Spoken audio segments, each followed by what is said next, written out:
Good afternoon. Well, good evening, everyone. Welcome to the Tom Numbers show, and I'm here with a regular and favourite. It's Sir Richard Vogt.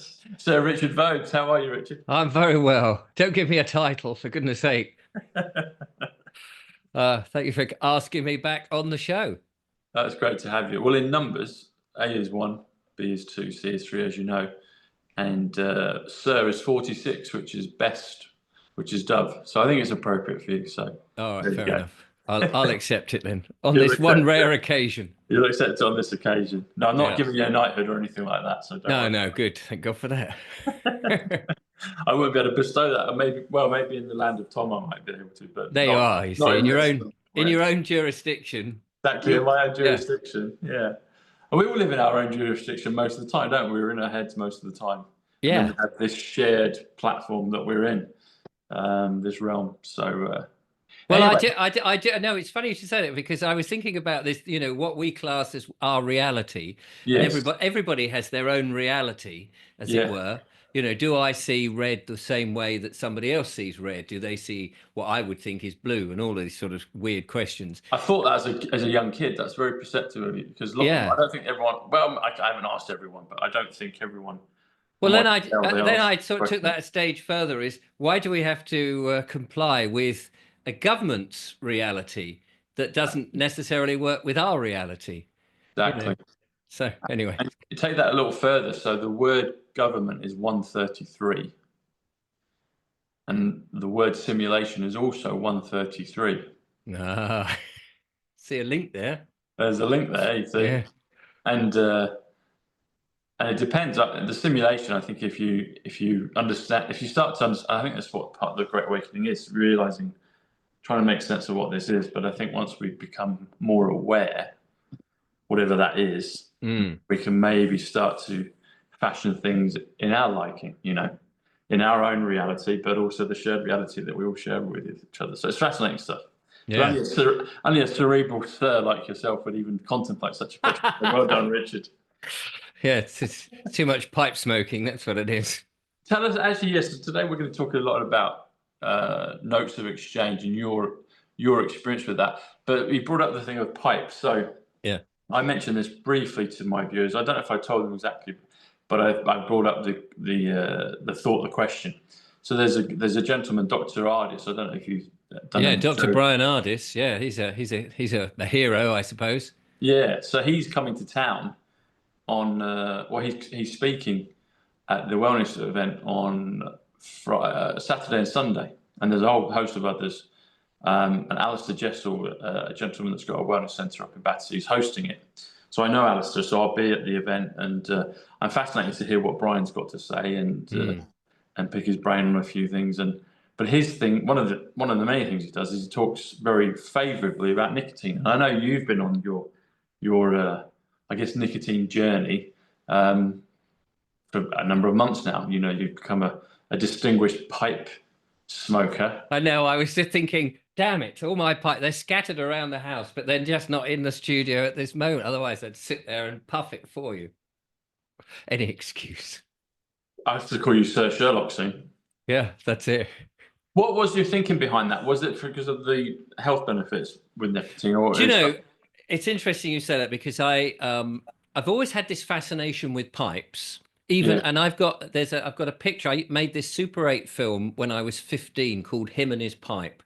And I'm Did sort you? of, yeah, so smoking this pipe. But I have always been an anti-smoker because Same here, yeah. because of all the brainwashing and everything else. And there was this sort of logic to take smoke into your lungs. How can that be good?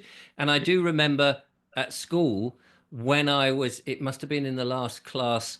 So I was about 10 and they showed us pictures of lungs and they were trying to sort of get us off smoking. So you thought, at 10, you think the teachers back in the 1970s were, and they probably were, relatively laudable people back then. Maybe not so now. And I thought, no, smoking. And the kids are sort of like, behind the bike sheds doing all this stuff. Yeah. And so I thought, no, I'm not into that. Then I got into amateur dramatics. And a few of the characters I had, like detectives that I was playing in these amateur. So Sherlock, yeah. Yeah, you know, it's like a pipe was part of it. Puff, puff. Oh, yes, I think the murderer is, you know, Dr. Plum behind the thing with the. Had the bookcase. Exactly. And so I, you know, you weren't really supposed to smoke on the stage, but although smoking was still, you could still smoke indoors. But so I got really into the pipes. And then when I was in my 30s, which is 30 years ago, I did dabble with them. But then I felt, A, I was too young at the Yeah. time, and B, I kept thinking, oh, the health risks, the health risks. Then, Yes. so I've always been a bit like that. And my lovely Julia, my girlfriend, smokes, and I was always a bit hard on her. It's like, when are you going to give up? You know, Yeah. really, you shouldn't. And then somebody sent me a book by Richard White, Richard White, okay. Richard White with a W, and it was called Smoke Screens. And I read it, and what it was, the book was about all the tests that had been done from the 70s and the bias of these. What do you call them when they test the research papers and things like that? Yeah. All these sort of lab results, and he went through them, and he said, just have a look at the funding, how the money was spent, who it went to, and what was the result they were looking for. Yes. And it seemed to be that they were saying, we want to find that smoking is bad and nicotine is not good for you. It's addictive, blah, blah, blah. Mm. And the interesting thing about that was, I don't know, you're too young to remember the Beagles, not the Beatles, the Beagles that used to be shown these images of them smoking, these dogs that were forced to smoke to prove that smoking gave you lung cancer, sort of tests on animals. And in the 70s, there were these, and people will remember it of a certain age. And, you know, the activists were out going, oh, this is outrageous, which of course it was, you know, forcing dogs to smoke. But not one beagle actually died of lung cancer, according to this chap, Richard Wright. And I thought that's very interesting. And then he looked at all, and he said, you know, it's very difficult to prove lung cancer because they always used to show you these pictures of lungs with tar and all this sort of Yeah. stuff. And Yeah. he said, if your lungs were filled with tar, you just would have died Yes. ages ago. I mean, the logic of it was you would have died long ago from asphyxiation. And so he goes through this in great detail. Then I discovered online another book on Google Books, which I downloaded. I forget the title of that, and it had a similar sort of thing, saying smoking is not the dreaded thing that everybody thinks it is. Now, not saying it's hugely beneficial for your health if you smoke 80 a day, but then it was talking about the tobacco, and the tobacco that was where the nicotine was. And of course, the different people who'd used the medicinal herb for Mm. lots of different restorative things. And then I saw Dr. Brian Ardis talking about nicotine and how it wasn't addictive. And Mm. scientists or doctors had proved that it wasn't addictive. It's the other stuff they put into cigarettes Mm. and the paper. Well, in pipe smoking, you don't have any paper, and it's a much purer form of tobacco. It's a much Mm. smaller industry, and so they've sort of like, well, we're not worried about pipe smokers. Leave that on. Yeah. Yeah. So, and so since smoking pipe now for about a year, um, I enjoy the nicotine hit. And the thing is, it's not addictive because some days I'll go out on talks and things, and I'll forget the pipe, and whilst Julia is sort of still on her roll ups and things where she's got whatever it is they put into it to make it addictive, she's, oh, I've got to have it. I've got to have it. Mm. It's like, sometimes it doesn't even occur to me to go and reach for the pipe. And the other thing, and Brian Ardis says this, you know, it's nicotine's in tomatoes and eggplants or Eggplant. Yeah. aubergines and celery. And you never see people getting up in the morning going, oh, I must have a tomato. I must have a tomato. I've got to have a tomato to get my fix. Which, you know, that sort of compounds the Good fact point. that nicotine, but it does have, and of course I've heard various things that a certain medical intervention with all the various Yeah. nasties in it, that the nicotine disrupts that, which was my which was the thing that made me go, oh, I can pick up the pipe. Yeah. And I do love it, and it's meditative. It slows you down. It makes you thought provoking, or it makes you, you know, so there's other benefits. and you're not inhaling in the same way. You're not getting a huge rush of smoke into the lungs. Yes, you've got it around you, but I don't believe that it's as bad for you as anybody makes out. But the other interesting thing, sorry, I will stop talking in a minute. The No, other it's fine. interesting thing is in the truth freedom movement, we're Yes. all supposedly very open-minded and you can use logical thought, but this is a barrier that many people cannot seem to cross, because I think um, the brainwashing is so severe that people don't even question whether it's good or bad. And here's another question. Tell me what product that you can buy over the counter that 50% or more has big, bold lettering on it that says this product will kill you or I damage know. your lungs. What other product? Bleach you can buy. It doesn't tell you that. Alcohol doesn't have half the label in there. And my surmise to all of this is the government knows that this is actually quite beneficial for you. So they put on a label that says this is dangerous to try and stop people from doing it. Because these days, anything the government says is bad for you, it's actually probably quite good. And Run in the other direction. yeah, and vice versa, of course. Yeah, of course. It is. You're right in terms of the brainwashing, the programming against it. So I was brought up not to smoke, and I never have. And I personally don't like the smell of cigarettes. I find it gets everywhere. Yeah. Cigarettes, and that's the other thing. Cigarettes and pipes Are different. are so different, and the reasons you smoke them are Yeah. so different. But because it's smoke, Yeah. people have categorized it exactly the same. Yeah. But also growing up, I know I always, because if you would smell as a kid, occasionally I would smell someone I could smell a pipe or a cigar. And I've got to say, there always seemed to be a pleasantness to it. It was different, it was out there, but it was different from cigarettes. And I was like, oh, I actually quite like the smell of the pipe, and I quite like the smell of a cigar. But they were rarities. Like you said, there's this smaller catchment area where they kind of just let them get on with it. Whereas the mass market is cigarettes, and that's everywhere. And so in terms of when I saw Brian Ardis's video, I saw a bit he did with Mark recently, and then I've seen other clips. And the things he was claiming was almost like, by golly, really, is that how beneficial it is? So I've looked into it, and I've crossed the barrier. So in the last couple of days, I've been doing nicotine patches. Not patches, pouches. The one you just put up in your above. Yeah, because that's the thing. The gums. Yes. That's where you smoke, and it's not so much coming into the lungs that's the important bit. It's round the gums. Yes, yeah, and I've got to say it's strong. It is strong, and everyone will differ on this, but I feel kind of dizzy when I first do it, the first half an hour, and I take it out, and then about an hour later, I feel just really good on it, and it's like, oh, that, and then I'm noticing any ailments or aches and pains.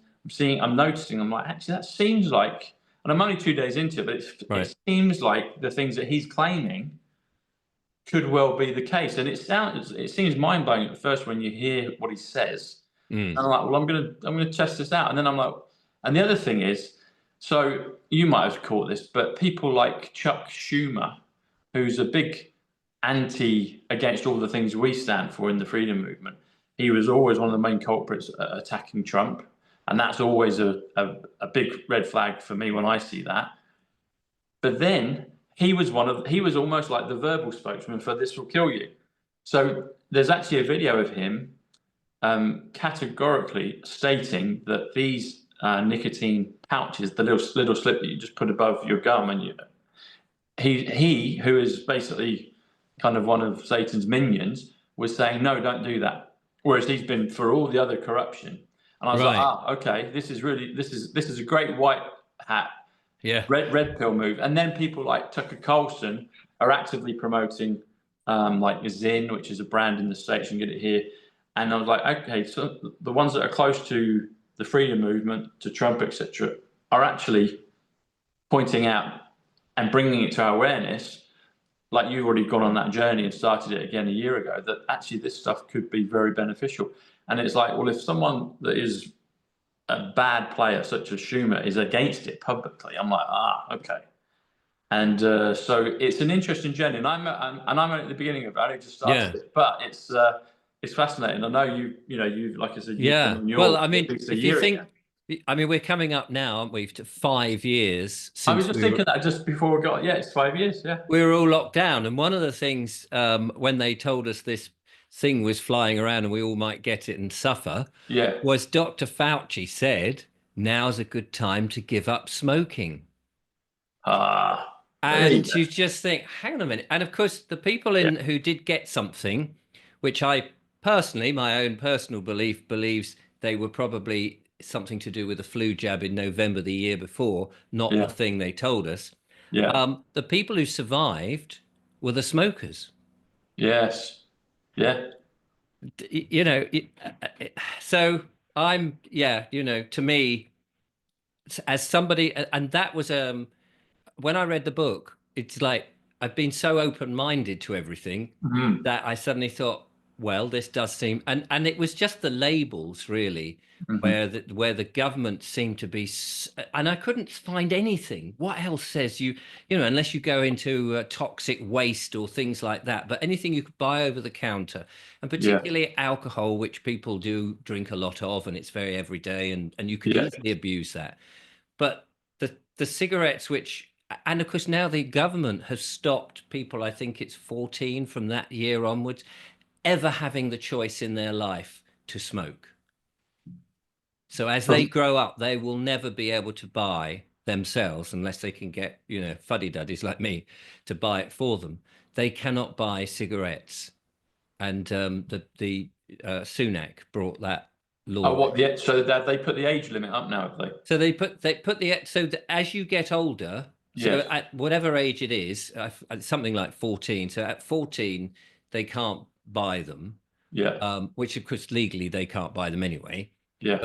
But as they grow up, even when they're now 20, they Yeah. still will not. And anybody below that, the idea being to phase it out.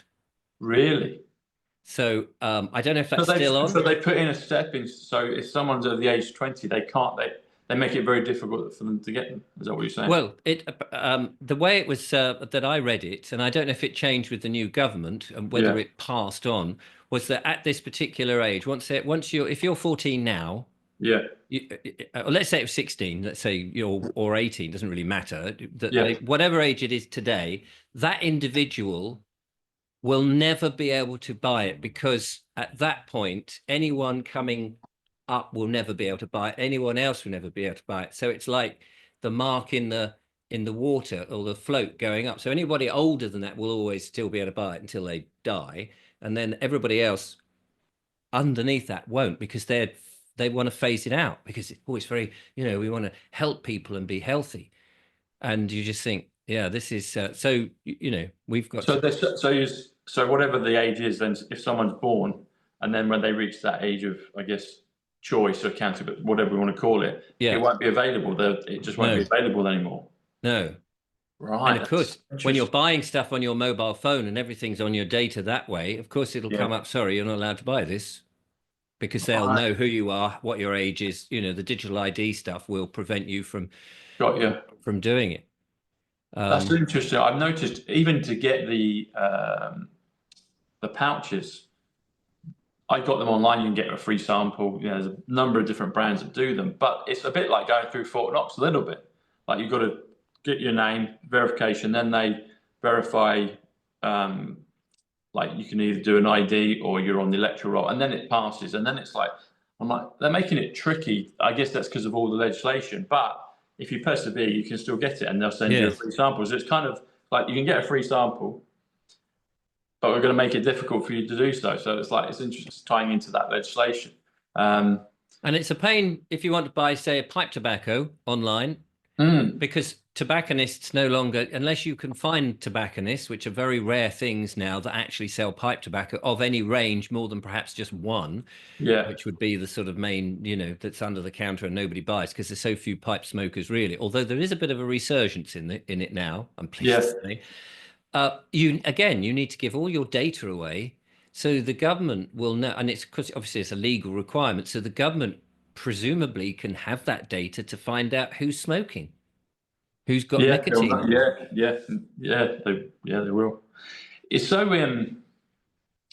I did the numbers on nicotine. The word nicotine comes to 89, and 89 comes to a number of things. But you can do antidote 1. So just the number one, so you do antidote 88, which actually is Trump. Add 1 takes to 89, which is nicotine. I was like, interesting. Okay, they're showing. It's such an interesting time that we're in with so many things, but it's like the universe is pointing. It's like it's the divide, isn't it? It's like you can choose these things. These are alternative things. These are things that have been hidden. We're going to now start to reveal the truth on it, and then others will will go down the other main furlough. But eventually, well, hopefully, a lot of them seem to be popping out of that trough now. But yeah, it's something like, I mean, put it this way, 2 or 3 years ago, I wouldn't have even considered that at all. No, me neither. I wouldn't have considered it. But it's the distinction with people like Dr. Ardis. And I was thinking of this, so Dr. Ardis doesn't sound too much far off of Dr. TARDIS, does it? That's true. Not far off, is it? Not far off. Yeah. I did. There's one as well with Ty Lopez, the internet marketer. So his name is Ty, T-A-I, and he talks a lot about AI. Yeah. AI Lopez. So I might send him a message, say, Ty, come on, are you telling us something? So, but there's all these things. There's all these little vignettes of aha moments all over the place. And I guess Dr. Ardis, if Dr. Ardis, his first name was Terry, then he could have been. Could have been TARDIS, couldn't he? Could have been. Maybe he's a Time Lord like yourself, Richard. Well, exactly. Maybe. That's it. The two hearts are working well. I don't know where I put them now, but they're working well. Two hearts are better than one. Absolutely. And also, even talking of the heart. So I've been hearing this recently that apparently the heart, some say it's a valve and it's not necessarily the main, but then there's others that say that, and I guess it's in conjunction with that thread of thought, that 30% of the circulation is from the heart, but then these micro pumps in the cells do the rest of the work. Right. So there's all these fascinating things that are coming out now, and it's really quite exciting because it's like, I didn't know that. It's like, but then you can start to utilize those in your own life, which is useful for you. You can pick from the buffet.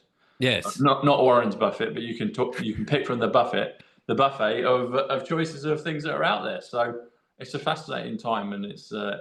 I'm excited to see where the journey with the nicotine goes, because nicotine and cigarettes are not the same. It's like you say, it's in eggplants, it's in potatoes, celery, tomato, all the deadly nightshade. They called it deadly nightshade, didn't they? And stay away from that, but maybe it's very good. If you've got certain problems, the doctors will say, leave the deadly nightshade vegetables out, but it's actually the deadly nightshade vegetables which would give. And we've got nicotine receptors in our body. That's the other thing when I heard that, because the cannabis journey probably started for me. Not that I do it very often, but the CBD oil, and I'm not into getting high and all that, because there's different things you can do with that. But then it's like, there's cannabis receptors. Like Matt Letitia is a big advocate of it now, and he wasn't at first, but and then I'm like, the cannabis journey, and now the nicotine journey, and it's like they're showing these things now. They're showing these options, and it is surprising. It's not surprising when you look at the big picture, but it is. And I'm wondering, well, what's next? There's probably going to be some other things 6 months down the line that we're like, I didn't know that was good.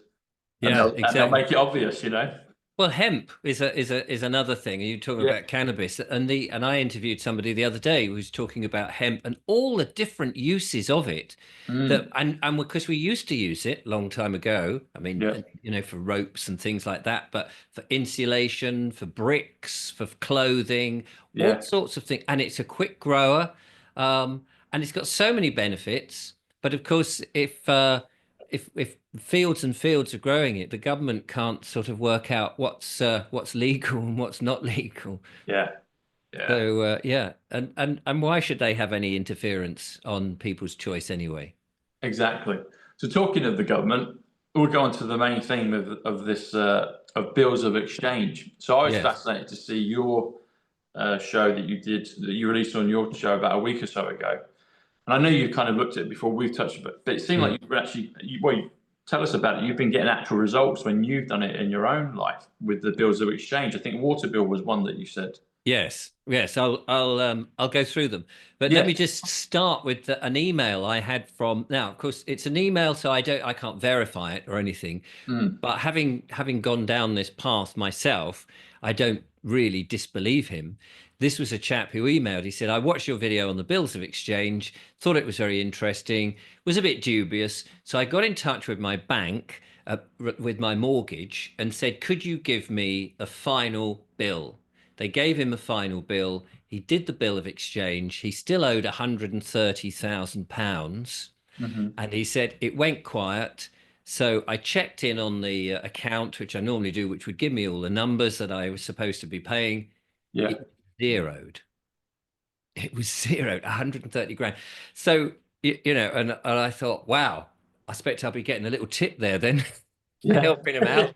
Get a commission, get a Yeah. finder's fee. No, Yeah. nothing came. Never mind.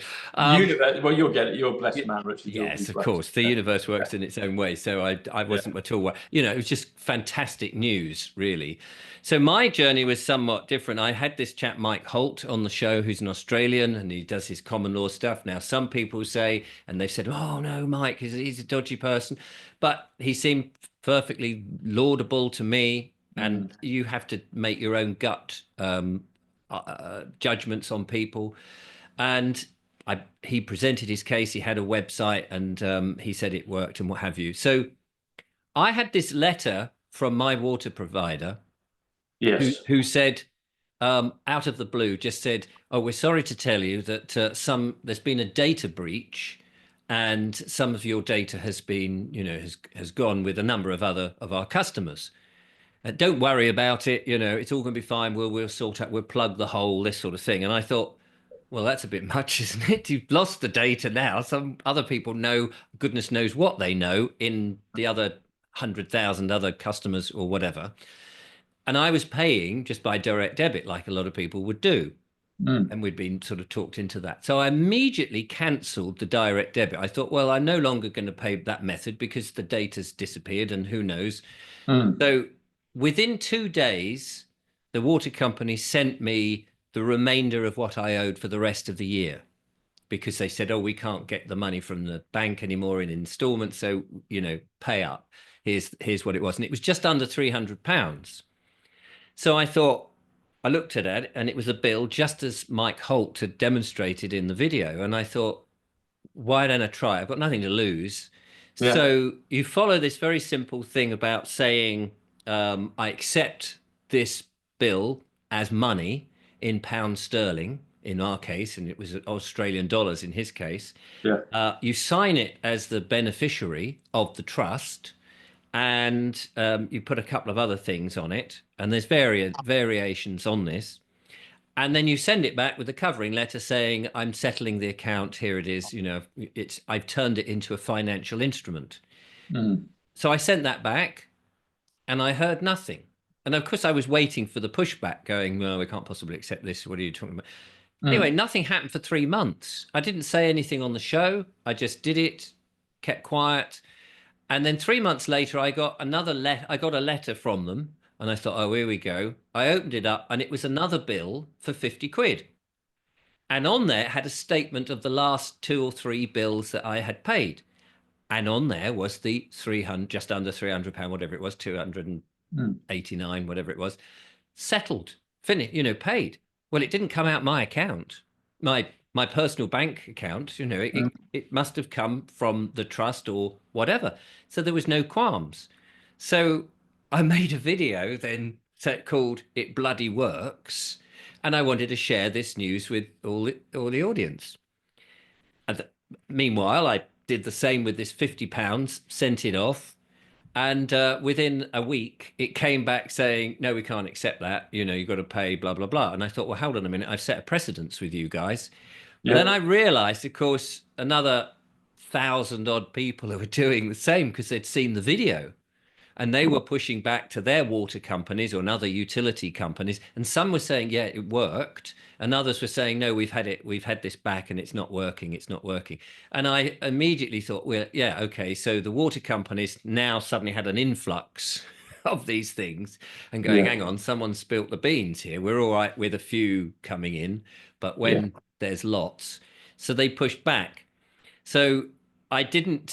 So in the end, I did something different with them because I could see that there was going to be this ongoing argument, which I kept saying, no, I have settled it. Because I said to them that no worries, send me back the financial instrument and I will pay it in a different way.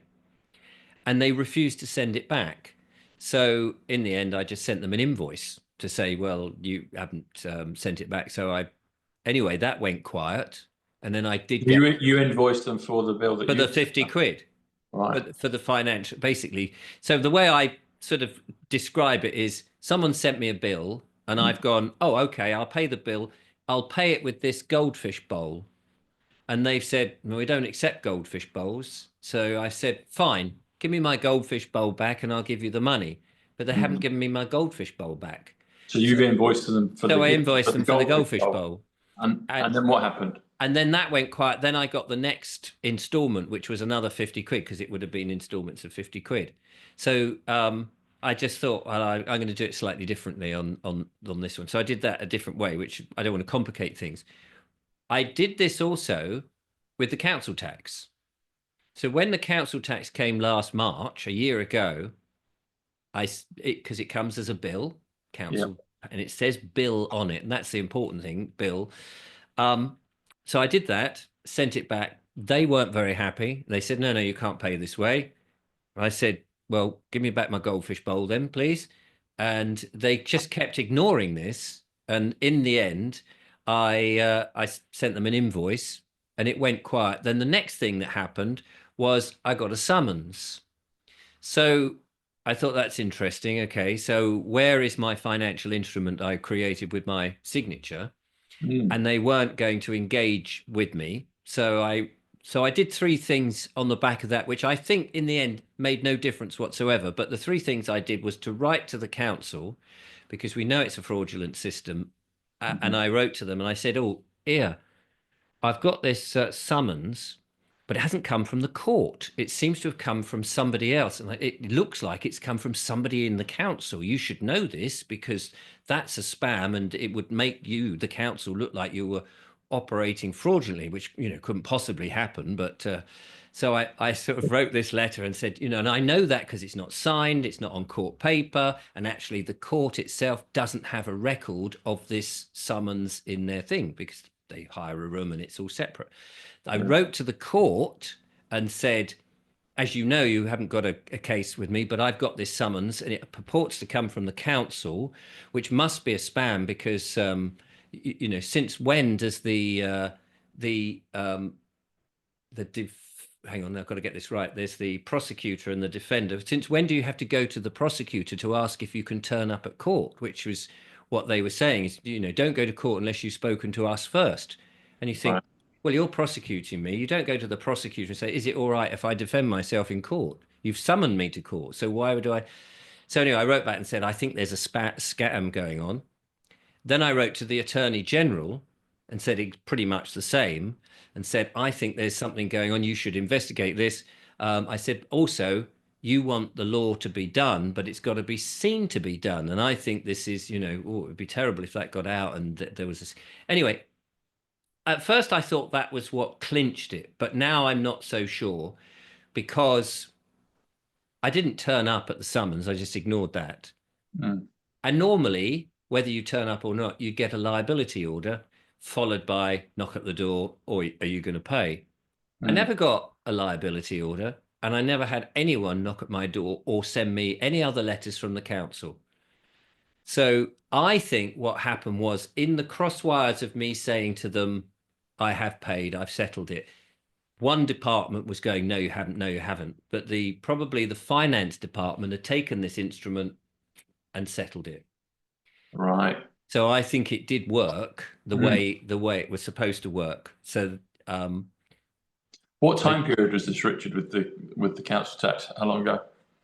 Well, it was about a year ago I started it off. Okay. And you've not heard from them since in terms of this year's? This year's has just landed on the mat. So so you do the same with that? So I may do that, or there's another thing I want to try out. So I want to try a different method. But if that doesn't work, then I'll just say, send me the bill. Yeah. and I'll do that because I'm pretty What's the confident. what's the new method you're thinking of trying? So the new method is they writing any bill is written to your legal fiction. Hmm. And so now I'm just saying, who are you writing to? Because my name is Richard, and you've written to somebody, but I don't know who it is. So Mm. if you can write to me as Richard, I'm more than happy to communicate. I'll answer all your things, and if it's legitimate, something to pay, I'm more than happy to. But you have to write to me because that's my name. And this goes into um, talking about how the Bible is the book of law that the Hmm. government accept. And we know that's true, and it can be evidence that the government accept the Bible as the book of law because, firstly, the Supreme Court has ruled that God is above legislation, which, I mean, how could they rule otherwise? Um, they the king um, takes an oath to God, and all the ministers take an oath to the king. So you've got God, then the king, then the ministers. They're all sort of agreeing that God's at the top. Hmm. The Bible is every session, every sort of 5-year session of Parliament starts in Westminster Abbey, and Hmm. they all sort of praise to God and take an oath. Um, and they have prayers every day in the House of Commons. So that sort of concludes why, if God has nothing to do with politics and the Bible has nothing to do with politics, why do they do all of this and take these oaths as the highest authority? So then what you say is, okay, in the Bible, I think it's Job and Matthew make reference to God is no respecter of That's a good person. persons. Yeah. And so you say, I'm not a person. I actually follow one master. And God says in the Bible, it doesn't really matter whether you believe in God or how you believe what the creator is or whatever. It's just they take that book, the 1611 book, as the authority. So if you're quoting from that book and it says you can only have one master, and that is me, God, and you can't have lesser gods, government, and all of that. And you say, well, actually, I'm over here, mate. I'm on this. I'm going to the top man. That means that legislation and all that other stuff does not belong to you. So you're writing to the councils and saying, my Christian name is Richard. I don't know who this other one is, and if you want to write to me, I'm more than happy to engage with you. But they can't because they need to have the two names, the surname and the Mister Mm. and all of this. Um, and the other thing is that every council has a um, constitution, and most people don't know that. And in the constitution, it will talk about we're serving people over on one side, and we are looking after persons. In other words, they will. If you're a person, you're the lowest of the low. You're down there with the residents, the citizens, and the commoners, which is why Mm. it's the House of Commons for the commoners, and that's all person side. But if you're of the people, you're sort of you've bypassed all that because you're just a serving God. And so the king has these two roles. He is your servant. The king is your servant if you're serving God. But if you're a person, you are his subject, and so therefore he is above you. And it's just, and you go to the attorney general, is who is where you turn, and you just say, look, I'm not in your jurisdiction, by the way, because I serve this master, who's the ultimate master, according to your rules. Mm. And so I'm trying that in lots of different ways now with different things. So um, it's just fascinating to see what the results are because in many ways it's such a simpler thing to say, well, I just adhere to this one. You're not Yeah. relevant because otherwise you've got all this paperwork and you hear these common law people who go, oh, I've sent this thing in and it was 128 pages, and you just think the ink and the paper alone. Yeah. So um, this new method, have you done it at all? Or have you seen others Yes, do it? yes, I've done it. And Julia, my partner, is also she's got to a very interesting point because she's homeschooling, Yeah. and the council weren't happy that she wasn't engaging and telling them what the homeschooling consisted of. And her argument is, well, I'm their mum, and her ex-husband is the dad of the children, and it's up to us. You don't really have anything to say about how we bring up our children. We don't have to adhere to any curriculum. So they then got in touch and said, and called her by her, Mrs. name, and said, well, as you haven't, jumped through the hoops that we want you to jump through, we are mandating now that you re-enroll your son into this school, and if you don't, it's a criminal offence. So she wrote a letter saying, thank you for this letter. I don't quite know if you're talking to me. It looks like you might be, but you've addressed it incorrectly. My name's Julia, my Christian name. I follow the highest authority. And if you want to write to me, I'm more than happy to discuss the matter, but you just need to get my name right. And she wrote to them, and they wrote back. They completely ignored it. They wrote back again. So she wrote back and said, I see I've got another of these letters. This will be the last time I'm telling you that actually my name's Julia, and blah, blah, blah, blah, same as before. Then they wrote to Julia. To Julia, immediately taking her out of their jurisdiction, because how can they pin anything on Julia? Because Julia who? Which Julia are they writing to? So, I mean, I think they made a mistake by doing that, because I think the woman just probably went, oh, sorry, I'll just write to Julia then and see if we can get some communication going. But of course, Julia knew then she was out of their jurisdiction. The next thing that happened, however... They created a reverse joinder with Julia. Well... She got out of it. Yeah, she got out of it. So they couldn't do anything. So the next thing that happened was the police turns up, knocks on the door, and they said, are you Julia? And she went, oh, that's interesting. They're calling me Julia. They're not using the legal fiction. So they were acting as constables for the people rather than as police officers for persons. And she said, yes, can I help you? And they said, well, we just want to make sure the children are all right.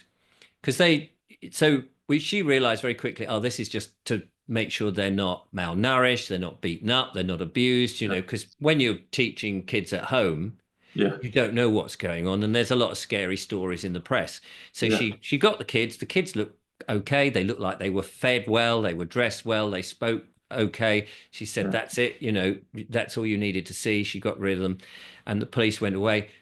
We then wrote a letter to the chief constable and said, well, we had a visitation from your constables who looked at the children, blah, blah, blah. As Julia, she said, I'm Julia, blah, blah, blah. If they come again, you are out of your jurisdiction. The chief constable wrote back and said, this is anything to do with West Sussex is a civil matter. It's got nothing to do with us. And it was written to Julia.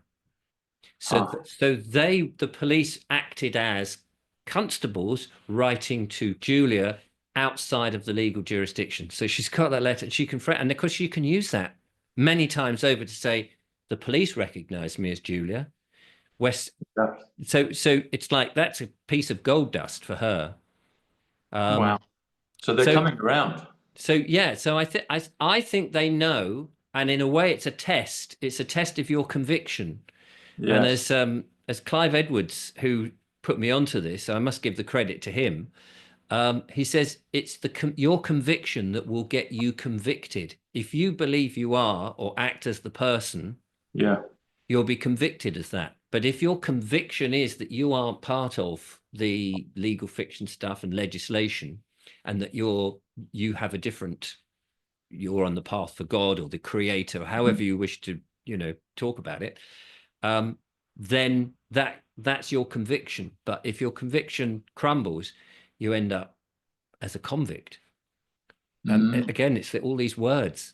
That's so fascinating. Wow. So so that's the journey we're on. So we're still testing. So I haven't done it on the show as an experience. So I speak about it in the talks, and I'm happy to share it. But people just have to sort of do their own due diligence. You got to hear, folks. You got to hear first from Richard's on the show. Well, bless Julia and you. So going back to the bills of exchange, Hmm. is it you put your birth certificate number or your national insurance number? What do you put in there? It's I wish I had the document in front of me, and I can send it to you. Yes. I haven't got it here, but on my recent video with Mike Holt, there's a website, his website, how to pay with the bills of exchange, and it's a very simple thing. The bill comes in. Let's say this bit of paper is the bill, Yeah. and as long as it's either got a barcode or a very long number, which will most likely sort of connect to the bill for other government references. I can't remember exactly how it is. And the bill comes, says, you know, here it is, you've got to pay this, this, and this. You write over the top, I accept this as money in pound sterling. Just write this in You pen. write it in pen, right over the bill. Does it have to be blue or red ink? I think blue ink Right. is the one. You sign it as the legal fiction, and then you put under there something like, I'll send you the correct wording. Yeah. As a beneficiary, because the legal fiction becomes the beneficiary of the trust. And then you put something like not trustee, because you're not the trustee. And the one I did, you didn't have to put your national insurance number or QSIT number or any of those sort of things, and you send it off. Now, Mike has refined his website to make it easier to understand. Okay. Which will be the link I'll send you to. And it is very simple. And of course, the elites are doing this all the time. Yeah. And when you did that, so you're talking about trust. So Peter Wilson, who we both know, talked about how you can set things up in a trust, and you can be. So if bills are addressed to the trust or the trustee, can you do the same thing? Can you just sign it as the trustee? Will the same thing happen? See, I've had people on talking about trusts, and they all talked about it in slightly different ways. So Yeah. I haven't followed that, and again, going back to the sort of Clive Edwards methods of the Bible being the highest authority, he kind of says all this trusts and the executor of all of this. He says that's all in the legal fiction. You're using all their legal terms. If you get out of the system, you write very simple letters. You just say, "This is my master, and I serve him. I can't serve two masters." Yeah. And he says the name is the most important thing, because here's another thing: you're Tom Numbers or whatever you go by. I'm Richard Vobes. How do we prove it? How does anyone prove who they are? Because the birth certificate's no good. It says on it, this document is not evidence of the person providing it. Does it? It does. It actually says it's this is not to be. I've not read my birth certificate for years. I have to look at the bottom. It says although somebody in New Zealand said to me, it doesn't say it on theirs, but it says warning: this is not evidence of proof of identity. Right. And yet, when you open a bank account, or a passport, what do they ask for? Yeah, birth certificate. And you go, but how can this? And it's like, how does it prove who you are? Because your mum and dad, when you were born, gave you a name and they said, we're going to call him Tom. Well, that's only the sound or the word that they wanted to get your attention with. You didn't come out going, I am Tom. You know, it's a little baby. I might have done, actually. You might have done, did you? Well, and so how does the birth certificate do anything? Because, you know, if they said, right, okay, well, we'll take a picture of you as a baby and we'll print it onto the piece of paper, and that's it with the copy of an entry, as it is not really a birth certificate, the certified copy of an entry, and they stack that up. Well, you'd be deceiving everybody now because you wouldn't look the same. You know, that's true when kids get. So if you want to take kids or nieces and nephews on holidays or whatever, you could get the baby passport, but then that lasts till, I don't know, I think into their teenage years. So it's like, how do you even prove that's a baby photo? This is a semi-mature, you know, a young adult now. It's like, it doesn't make any sense. But I think the whole identity thing, until we get tagged by these digital IDs, how do you prove any? You know, it's like when they say to you, "Oh, we need 3 proofs of identity," and you turn up with your passport and a utility bill and some driving license or something. Well, how does any of that prove who you are? The only thing that can prove that your hair is this thing. Yes. Wow. And Wow. that's the same with when you get a speeding ticket or Yeah. Talking about in, the speeding tickets or parking tickets. So this same principle will work in theory with those. yes, well, with the parking ticket, it should certainly work. You could Uh-huh. just pay it off. With the speeding one, it's an intended. We intend to prosecute you Yeah. because you've got to say who the driver is. You know, all Yeah. this sort of nonsense. But then we had one of those. Julia What do had you? one. Yeah. Well, tell us what did Julia do? Yeah. So Julia, out of the blue, got this letter saying it was an intended. I forget the actual phrase now. I should know this. It's an intended to prosecute you for a speeding offence.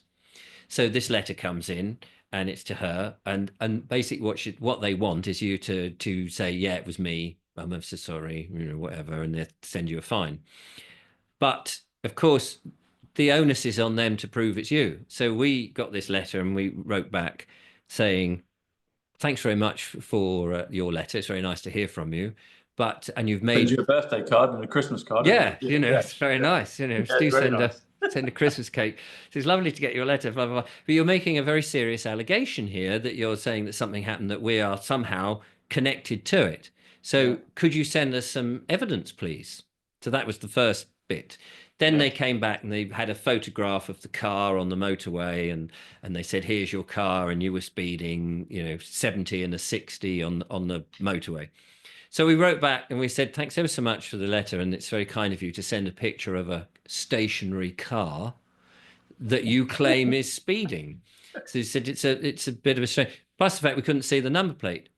So we said, you know, we don't really know who the driver is because you can't see anybody in it, and also, where are your witnesses to this thing, the crime that you're saying has happened? So then we sent that, and then they came back and said, it's actually on a video, but we're not sending you the video. So they sent us another about 3 or 4 other pictures of the car and all of this, and the gantry with numbers and times and all this sort of stuff. And so we wrote back and said, thanks very much for sending this gallery of photos. They're very nice. You know, I'm sure we could frame them and put them on the wall. Enterprise. It's, yeah, Turner Prize winning stuff. We were quite glib with it.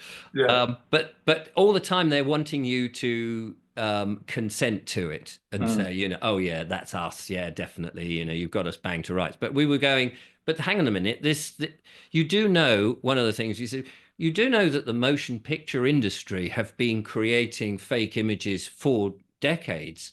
And, you know, so this could easily be manipulated, photoshopped, and what have you. You haven't sent us the video, but more importantly, where are your witness statements? We'd like 2 independent witness statements to prove or to suggest that actually it was. And the camera can't be a witness, can it? The camera can't. What are you going to do? Bring the camera into court and say, Naturally. I now call the camera on gantry 463 on the M5. And what do you say? You can't do it. So it all went very quiet. And then about a month later, we had from the court saying, you've now got a court date, and this is the bundle that the police have got, the damning evidence that the police have got, and you need to tell us whether you're guilty or not guilty and submit any evidence that you want to defend yourself, and then it would go to a court, which you don't turn up at. You know, it's just so you can't actually defend yourself in person, as it were. So what was interesting about that was there was a witness statement, and the witness statement was the police officer who said, I sat down in front of the screen and watched the video from the gantry of the car going at 70 in a 60 thing. And you go, but that's still hearsay. That's you're watching something that may or may not be real. How do we know that how do we know you did it? You didn't see the car driving, and you're not an independent witness anyway, because you're the blooming prosecutor. You're not independent. So we were ready with that argument. And they had, what else did they have? I'm just trying to think. Anyway, we went through this bundle, and then they had the pictures of the car. And the curious thing about that wasn't even the car, wasn't even her number plate. It was two completely different cars from two different pictures. So So they cocked it up. they'd cocked that up. Yeah. And then it said, you know, you need to plead guilty or not guilty. Well, what they don't tell you is there's also a third option, which is no case to answer. Because if you say I am guilty, obviously you've admitted it. If you say I'm not guilty, you're saying I'm in your jurisdiction to be judged. Yeah. If you say there's no case to answer, you still haven't given jurisdiction. It's just saying it's got nothing to do with me, Gov. Yeah. And because they cocked it up with the thing, we waited until about 3 days before the court date to send in the letter, so the police couldn't change it, basically. Yeah. So the court couldn't go, you really cocked that up, haven't you? So anyway, we never heard a thing. Really? Brilliant.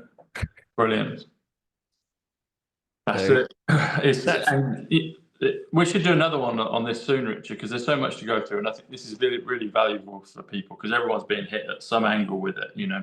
And the other thing to think is if the photograph had your face, you know, at the steering wheel, this now with AI being able to create, anyone can create it, yeah. Anyone could create it. So the key thing is to not admit to it, because they want you to once you've got the letter and they see the picture, you go, oh, they got me. But they haven't got you unless they've got witnesses, and that's the key thing. And there was one other point that's just suddenly flown out of my mind that was relevant. But anyway, it'll probably come back to me. I'll come back. We'll do a follow up on it. Excellent. Yeah, that's brilliant stuff. So where can people find you, Richard? We'll put your link below. We'll put your sure. I'm usually hiding under a table, you know, quaking like this. But they can see me on my YouTube channel, Richard Vobes in YouTube. Just put a search and it will pop up. And incidentally, talking about the pipe, if you put in the Vobe Show, or the Vobe Show, and then put say pipe in the search engine, I now am doing pipe smoking videos. I was gonna say you could. I was thinking like people are vapors, but you're a vober, which would be. I'm a vober, yeah. And I'm just talking about the benefits of smoking, and it's quite sort of. I see a brand deal coming up for you, Richard. Yes, it'll be the new image. Brilliant. Well, that was really, as always. It's always great to catch up with you, Richard. So thanks for your bravery. Thanks for your and you and Julia's taking it on, and others can follow. And do send me the links and the I will. I'll send that to you shortly. People can have them. But we'll catch up again soon because it's been a lot of fun and useful. And useful. So. And well, hopefully. I mean, the thing is, people got to do their own due diligence and just you know. When you did all that paper trail, did you have to send registered post each time? I normally just send it by signed for, first class and signed for, because it's cheaper. Yeah, it's you know, as long as you've got somebody signing for it, it's been delivered. But the other thing is to take a photograph or scan. So when you've got your bill you've got your bill, you've turned it into a financial instrument with your signature, because it's the signature that does it. Yeah. And the other words, of course, are all part of that. Yeah. Is that either scan that or take a photograph, because you need to keep an evidence trail. Because if anyone turns around and says, well, prove that you did, you can go, well, here we go, and here's the receipt from the post office. So you did that method. You didn't go down bills of exchange that way because it was a prosecution. You just because they intended you exhausted them and they stopped. Yeah, exactly. Brilliant. Earpiece is falling out now. Well, thanks, Richard. I'll wrap it up. But it's been great to see you, and we'll catch up soon. Yeah, take care, Tom. Thanks again. Cheers, Richard. You too. Take care. Bye.